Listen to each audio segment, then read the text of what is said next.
Hey there, guys. It's me again. It's Eric, and welcome to another edition of Refert Report. But before we get started, make sure you hip thrust that motherfucking like button down below, hit that subscribe button, and then hit that motherfucking bell so then you'll never miss another episode of Refert Report. Now let's jump straight into the debate. It's one of our favorite times of the election season, the presidential debate. Donald Trump, the GOAT of the debates, is going up against his opponent, Sleepy Joe Biden. Oh, what? Don't vote for me, you ain't black. Donald Trump has been victimized through the court system, with jurors in the hush money trial not even having to agree how Trump falsified records. Just did they believe he did so? Of course, this didn't work because the Trump donation site crashed the day of the verdict. $141 million in the days of the verdict. The American people are finally waking up. And June 27th is the first of these two scheduled debates. And if you thought you were going to get a debate that'll be entertaining, you might be wrong. CNN made some lame rules for the debate. Let's check them out in this article. CNN announces rules for first presidential debate: muted mics and no notes. Of course, that's not going to please Trump at all, because he likes to interrupt when his opponent is making a bogus claim on the spot to let you know that they are, in fact, lying. I thought this part of the article was quite. The most notable requirement is the absence of a studio audience, which is unusual for presidential debates in the general or party primaries. The detail was the Biden camp's idea, of course, with campaign chair Jen O'Malley Dillon saying they wanted to avoid raucous crowds for viewers. Yes, because if I was a Biden campaign staffer, I too would think it'd be a very good idea to not have a crowd in front of Joe Biden.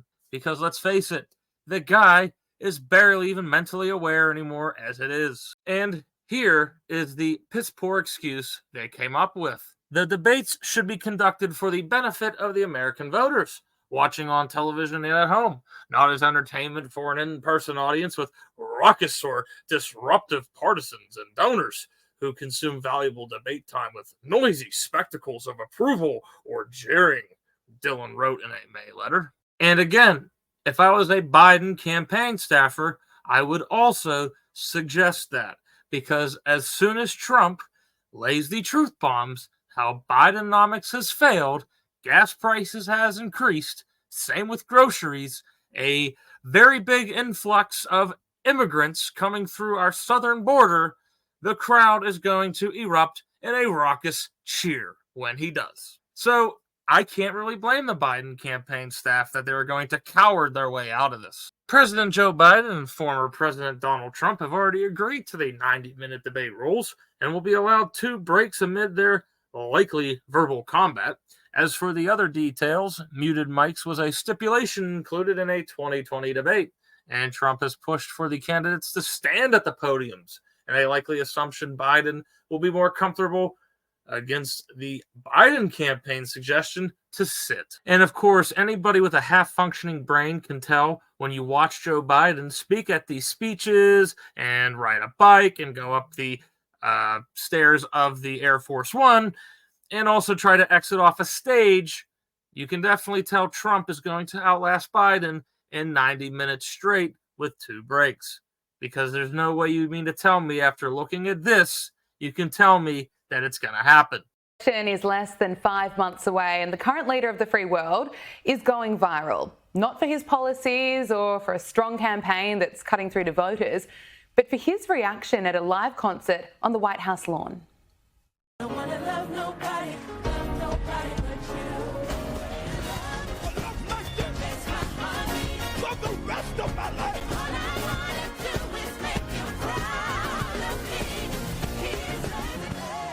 Just a legitimate question. Does Joe Biden even know where he's at? He couldn't even concentrate on what he was even looking at. It looked like he was just staring off into the void. Like,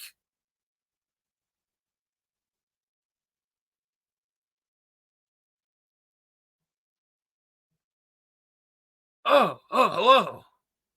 If you don't vote for me, you ain't black. Also, let us not forget that us Republicans have been trying to tell Joe Biden that he could also use executive orders to shut down the border, which he denied as of like 3 or 4 months ago.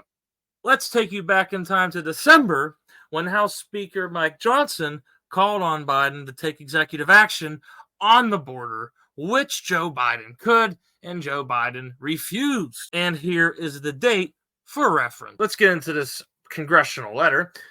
So as you see down here, it says 2.48 million illegal aliens were captured in fiscal year 2023, in addition to nearly 670,000 so-called gotaways, with also 8,400 illegal aliens entered our country every single day on average over the last year in 2023. If you really still think that it is smart to elect a guy who allows that many illegals to storm through our southern border with his shit administrative policies, you might be the moron. And then to which my Speaker Johnson then says, it must start now. To then Speaker Johnson says, it must start now, and it must start with you. And as you see, those are all the reasonable things I think we wanted to happen at the border to stop the crisis at the time in December. Did Joe Biden listen to anything that Speaker Johnson said in that letter whatsoever? Absolutely, positively not, because Joe Biden said that he needed Congress to pass a bill. That's right. However, Democrats also tried to sneak in legislation into a home border bill, foreign policy, to send billions of dollars of aid to Ukraine and Israel. I don't know about you, but what does giving foreign aid and helping your border have in common at all to be in the same bill? It just didn't make sense. As far as I'm concerned, we wish Israel the best of luck in their war. However, I really don't think they need our help against Hamas, because Hamas are down here in terms of skill, and the IDF is up here. So, of course, I don't believe in funding them, but however, I do believe in giving them munitions and wishing them well in their hunt to get hostages back to their country.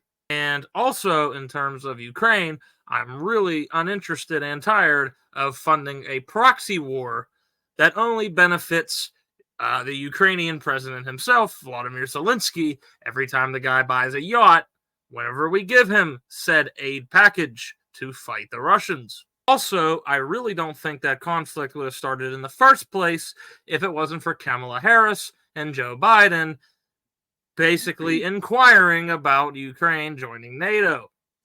If they wouldn't have done that in 2021, we would not have these problems. Of course, Joe Biden's known for these foreign policy blunders, like pulling out of Afghanistan, with what he says in the media about China, god awful, and of course him Ukraine to NATO, which did not help the conflict over there, which has been going on for the past 2.5 years. Of course, if you do have a crowd at these debates, everybody will know the truth and will cheer every single time Trump mentions one of these points, which is why Joe Biden and his campaign staff have to resort to these bullshit and bogus rules. Anywho, back to the issue of the border, it looks like Joe Biden finally figured out he has a pen. That's right, everybody. When your poll numbers are sinking faster than the Titanic, and your approval rating is suffering the same fate, of course, finally, all of a sudden, you will come to the realization that you have a pen and can sign executive orders, like Biden had done on June 4th, on that Tuesday, when he finally tightened the border. And also, let's not even mention the fact that his son, who never worked in the energy industry a day in his life, was on the board of a Ukrainian energy company getting $1 million per year. I guess we're just going to let that slide and pretend like nothing was happening for any kind of foreign policy interest. Or this debate is going to come down to one thing. Who can speak a full sentence, 5 paragraphs minimum in their opening statement? I think Trump's going to nail that part down. No problem. Biden, on the other hand, I don't even think he's going to be able to complete that task. Let's watch Joe Biden poop his pants. Distinguished guests, please welcome the Honorable Better cover her Lawrence J. mouth. Austin. Oh my god. You can just see him do like the toddler crouch. Not only that, when he does the toddler crouch, you can see his wife Jill just be like, oh my god, it smells horrible. I mean, let's be honest, at this point, this is kind of like elder abuse. The way that his family just ships him off out there and lets him embarrass himself in front of the whole country and embarrass the country itself. If you thought that that wasn't bad, how about you get the rest of this? Going nuts. My physical as well as my mental fitness.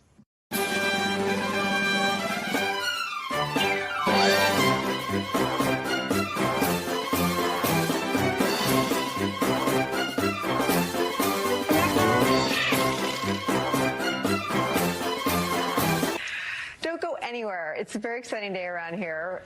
We'll have reaction. End of quote. Repeat the line. And with I don't know, and Joan Shingang, I'm going to pronounce right, Shanga, $159 billion led. America is a nation that can be defined in a single word. I was going to put him. The idea that. What am I doing here? All men and women created by go. You know the thing. For two reasons. One, to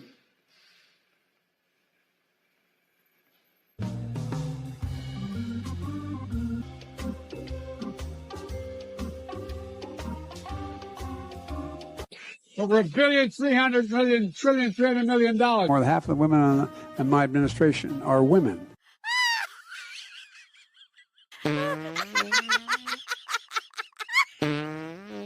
But I tell you what, I don't know about you, but I'm going to go to bed. Brock and I think it's a right for people to have bad health care. I mean, no, but I mean, it's not about, I know. Man on the moon or whatever, something, or, whether those aliens are here or not. Let's go lick the world. We cheer for Muslim athletes like Kareem anyway. Smell alone with him, just he and I, and a simultaneous interpreter 68 times, 68 hours, 68 times, more than 68 hours. All right, God save the Queen, man. Well, look.